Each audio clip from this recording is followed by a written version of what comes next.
पिताकपाशरं नमच्छुरारिनिक्षरं नदादिकापतुत्तरं सुरेश्वरं निदेश्वरं गजेश्वरं गणेश्वरं तमाशे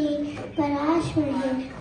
परं निरन्तरं समस्तलोकशङ्करं निरस्तदैत्यकुञ्जरं परीतरो परं परीभक्तमक्षरं कृपाकरं क्षमाकरं मुदाकरं यशस्करं मनस्करं नमस्कृतं नमस्करोमि वासनम् अचिन्तनातिमाचनं चिरं तनोति वाचनं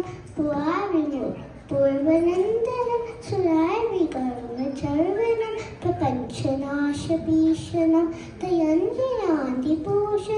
कपूरदानवारणं भजे